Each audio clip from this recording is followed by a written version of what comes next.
Hello, and welcome back to Evolve with Dr. Laura Basha.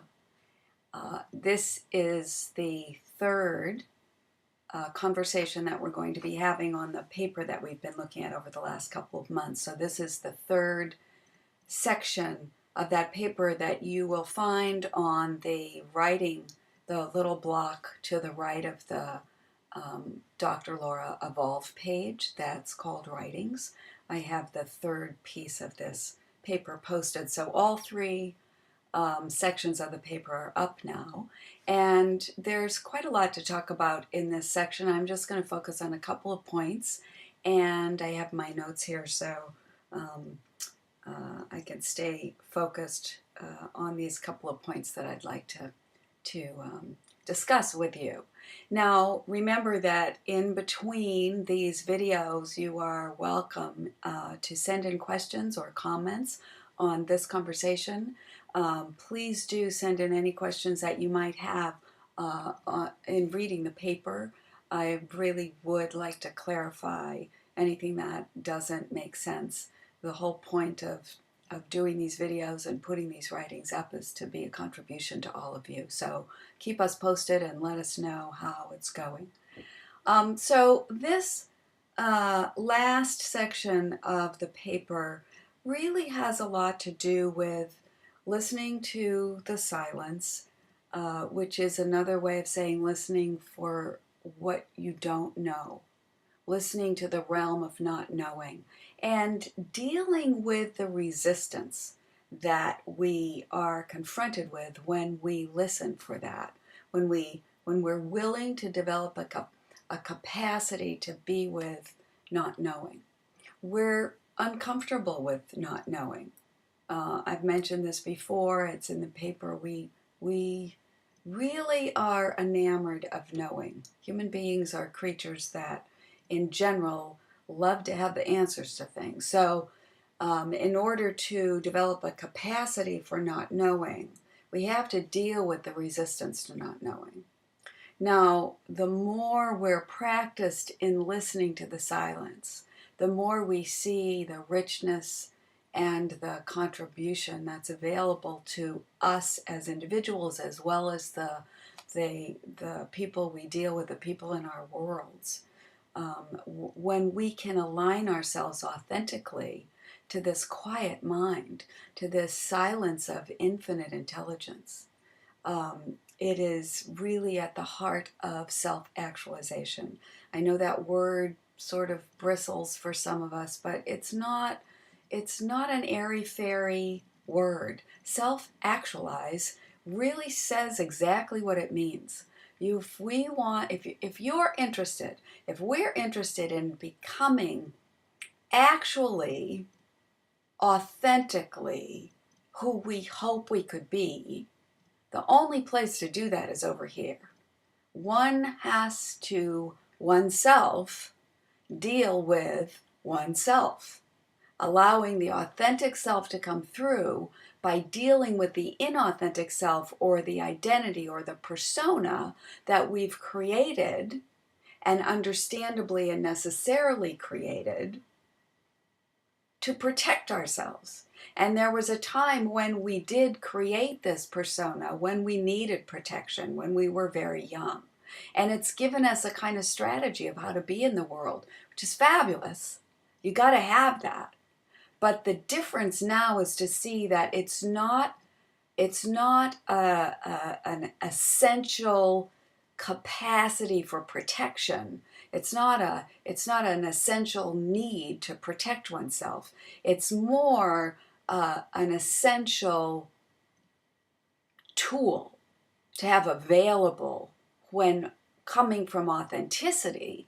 We need to utilize certain strategies. Sometimes you got to be a certain way to get somebody's attention. When you get their attention, then you have the opportunity to actually be in a more intimate and authentic relationship with them. So,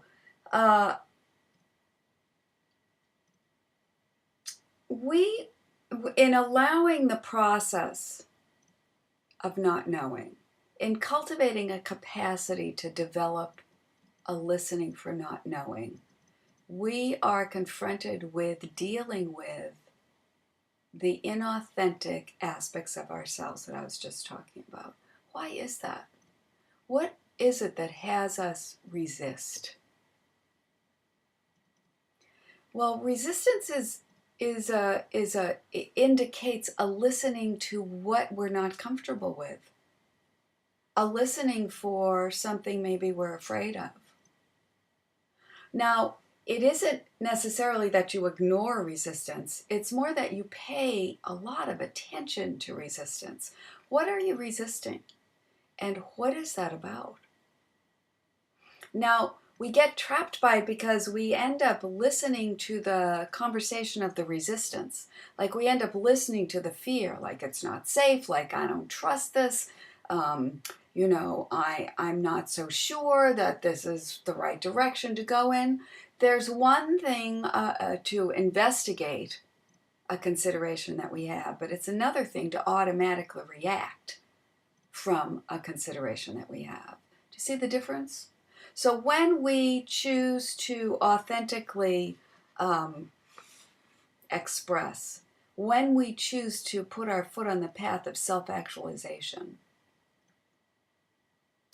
those places of resistance will become very apparent. And they're really useful because when you can distinguish a place of resistance, a place that you're really kind of balking, that's your authentic self, the purpose that you say that you've committed yourself, that you've articulated for yourself. Your authentic self pointing you in the direction of the next place to investigate, get really curious about, to see if it's blocking you or to see if it's really useful. See what I'm saying? So the more we're committed to being authentically self-expressed and the more we're committed to self-actualizing, which is the same thing, the more we really become interested in what those blocks, those resistances are. Because if there's something blocking me from being self-actualized, that I say I want that authentic self-expression, then I want to know what the block is, because in dealing with that block, in addressing that block, in being willing to be uncomfortable in distinguishing that block and kind of dissolving the resistance in there, I know that that's what's actually going to be giving me more access to my authentic self-expression, my creativity, my joy, my genius. What we tend to do instead is pay attention to the thinking of the resistance. We listen, whether it's conscious or not. We're listening to the threat or the perceived threat. Now, if we're willing to actually be with the discomfort of that threat, we'll be able to see if it's an actual threat that we need to be smart about, or if it's a perceived threat that's locking us in. And if we're locked in, then we have kept ourselves from actually being truly present. And it's being truly present that allows us to be conduits, expressions for compassion, for creativity, for genius, for wisdom, for common sense, for joy. It's being present in life, being here in the now, that gives us everything we're looking for. And here's the thing that's so, it's kind of the cosmic joke. Everything we're looking for, we already have. It's right here. We're looking at each other through it. I mean, I am like a virtual image on your computer screen. And yet, you are looking at the image through all possibility, through the authenticity of of who you really are, of who each one of us really is. It's equally everywhere present. And the thing that blocks us and separates us from experiencing that presence is paying attention to the noise inside our head, to those old memories, those old tapes, those old thoughts. Do you know they say there's like 50,000 thoughts that go through our head every day? Most of them unconscious, thankfully. I mean, if we actually were to pay attention to 50,000 thoughts, I mean, but you can see that we are listening to those thoughts. We're not really present. You can see in yourself. And the more you notice when you're not really present, that's the authentic self. That's the creative process evolving you to your self-actualized, authentic self-expression.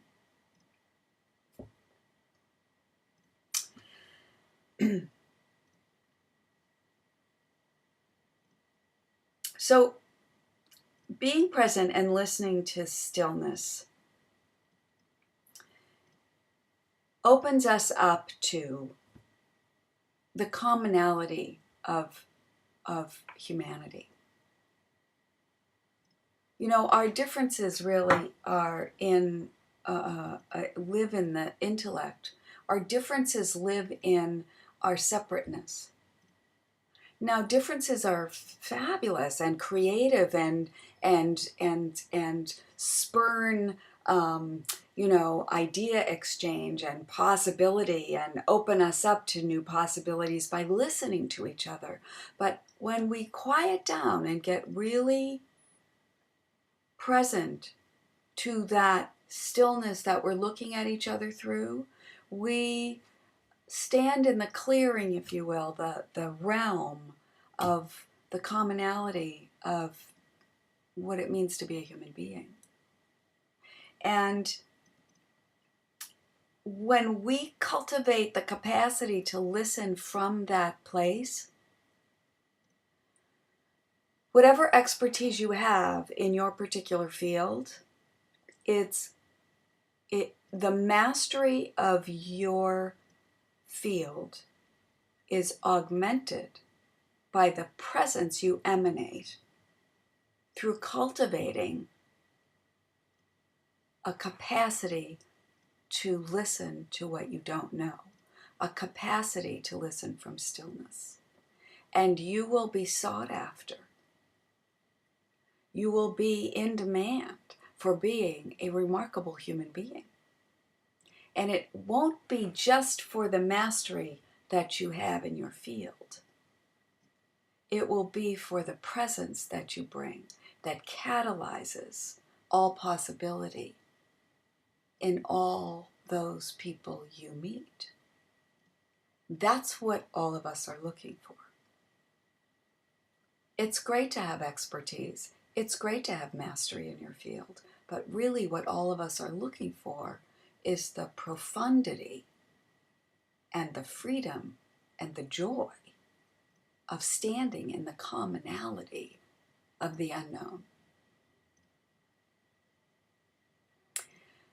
I have mastery in this conversation. I have mastery in my field of endeavor. But I'll tell you, it's an ongoing practice, deepening a capacity to be with the silence, to be with the unknown. If you've read my blog from April, you'll see that it's a short blog called Revelation. And it's about the day a few weeks ago when I went to Muir Woods, which is a beautiful forest that we have here in California, Northern California, filled with ancient redwoods, and the quietness that is available standing with these magnificent giants of antiquity. The silence is deafening. And I went there because I really was thirsting for being in that kind of quietness. Life's been very busy for me lately, and like all of us, I was getting caught up in the noise and the cacophony of the external. And I knew enough, at least, to get myself over to a quieter place to reconnect.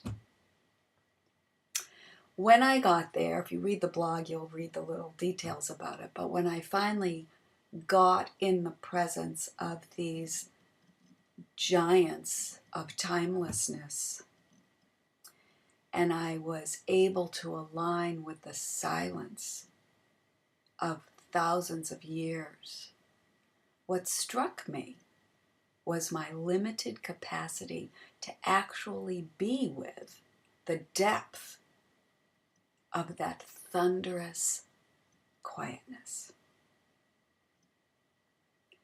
It was eye-opening for me. Really, I couldn't be with it, like completely be with it, for more than a couple of minutes. The question I asked myself that got me really quickly into that silence was, what is it like to stand still for 3,000 years? And I'll tell you that silent thunder opened up so quickly, and like a vortex brought me deep into it. And I got present to my limited capacity to be with the unknown. It was humbling at the same time. It was inspiring, because let me tell you, we're always at square one. So there's nowhere to get to, because there's only being here now. But there's no end to the possibility of expansion in the now. So I'm going to leave you with that. I'm going to leave you with, I hope you read the paper. And if you do read the paper, I hope you get something really wonderful for yourself out of it. And I am interested in the possibility of all of us becoming more and more ordinary as we stand simply in the now, wherever we are, listening for what we don't know. And out of that ordinariness, we demonstrate the extraordinariness of being remarkable human beings. Have a wonderful month, and I will look forward to speaking with you next time. Thanks so much.